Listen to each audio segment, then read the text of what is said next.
ബേക്കൽ അന്താരാഷ്ട്ര beach fest രണ്ടാം പതിപ്പിന് ഒരുങ്ങി കാസർഗോഡ്. 22-ന് തുടങ്ങി ഡിസംബർ 31-ന് പുതുവർഷത്തെ വരവേറ്റ് ബീച്ച് ഫെസ്റ്റ് അവസാനിക്കും. തിക്കും തിരക്കും ഒഴിവാക്കാൻ ആവശ്യമായ മുൻകരുതലും സുരക്ഷാ സംവിധാനങ്ങളും സ്വീകരിച്ചിട്ടുണ്ട്. കാസർഗോഡിന്റെ തനിമയും സംസ്കാരവും ലോകഭൂപടത്തിൽ അടയാളപ്പെടുത്തുന്ന അന്താരാഷ്ട്ര മഹോത്സവത്തിന് പൂർണ്ണമായും ബേക്കൽ ഒരുങ്ങിക്കഴിഞ്ഞു.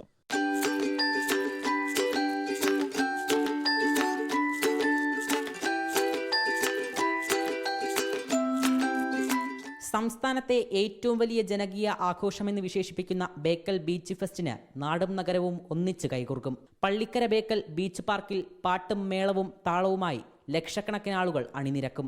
BRDC, ടൂറിസം വകുപ്പ്, DTPC എന്നിവയുടെ ആഭിമുഖ്യത്തിൽ ജനകീയ കമ്മിറ്റിയാണ് പരിപാടിയുടെ സംഘാടകർ.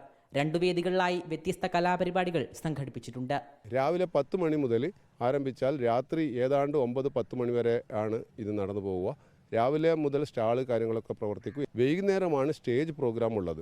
അതിനിടയിൽ 2 സ്റ്റേജിലായിട്ട് നാടൻ കലാകാരെ പ്രോത്സാഹിപ്പിക്കുന്ന രീതിയിൽ കുടുംബശ്രീ കലാകാരന്മാരുടെ പരിപാടിയൊക്കെ രണ്ടാമത്തെ ഒരു സ്റ്റേജിലെ പരിപാടി ഉണ്ടാവും. ചിത്ര, MG ശ്രീകുമാർ, ശിവമണി, ശോഭന തുടങ്ങിയ പ്രമുഖർ 10 ദിവസവും 10-11 കലാകാരന്മാരുടെ സംഘമാണ് ഇവിടെ അരങ്ങൊരുക്കുക. ഇത് എന്തുകൊണ്ടും കാസർഗോഡ് ഇന്നേ വരെ കണ്ടതിൽ വെച്ച് ഏറ്റവും ഉഗ്രം പരിപാടി തന്നെയായി സമാപിക്കുന്ന കാലത്ത് ഒരു തർക്കവുമില്ല. കുടുംബശ്രീ പ്രവർത്തകരുടെയും ഗ്രാമീണ കലാസമിതികളുടെയും പരിപാടികൾ അരങ്ങേറുന്ന 2ാം വേദി റെഡ് മൂൺ ബീച്ചിലാണ് ഒരുക്കിയിരിക്കുന്നത്. ജനത്തിരക്ക് മുന്നിൽ കണ്ട് 30ഓളം ടിക്കറ്റ് കൗണ്ടറുകൾ ബീച്ച് പാർക്കിന്റെ പ്രവേശന കവാടത്തിന് സമീപം സജ്ജീകരിച്ചിട്ടുണ്ട്. ടിക്കറ്റ് നിരക്ക് ഇപ്രാവശ്യം 100 രൂപ അഡൽട്സിനും 25 രൂപ കുട്ടികൾക്കാണ്. 10 ലക്ഷം പേരാണ് നമ്മൾ പ്രതീക്ഷിക്കുന്നത്. അവർക്കുള്ള എല്ലാ രീതിയിലും ഫുഡാവട്ടെ, ബാക്കിയുള്ള ഷോസ് ആവട്ടെ, എല്ലാ രീതിയിലും അവർക്കുള്ള എല്ലാ രീതിയിലുള്ള ക്രമീകരണങ്ങളും ഇവിടെ ചെയ്തിട്ട് പാരാസൈലിംഗ് സജ്ജമാക്കിക്കൊണ്ടാണ് ഇത്തവണ ബേക്കൽ കടലോരം ഫെസ്റ്റിനെ വരവേൽക്കുന്നത്. ബീച്ച് പാർക്കിലേക്ക് കടന്നുവരാൻ 30ഓളം പ്രവേശന കവാടങ്ങൾ. ശുചിത്വ പരിപാലനത്തിനായി ഹരിതകർമ്മസേന വോളണ്ടിയർമാരും പ്രവർത്തിക്കും. വാഹന പാർക്കിങ്ങിനായി പ്രത്യേകം സജ്ജീകരണങ്ങൾ. ഫെസ്റ്റിലെത്തിച്ചേരാൻ ബേക്കൽ ഫോർട്ട് റെയിൽവേ സ്റ്റേഷനിൽ ട്രെയിനുകൾക്ക് സ്പെഷ്യൽ സ്റ്റോപ്പും അനുവദിച്ചിട്ടുണ്ട്.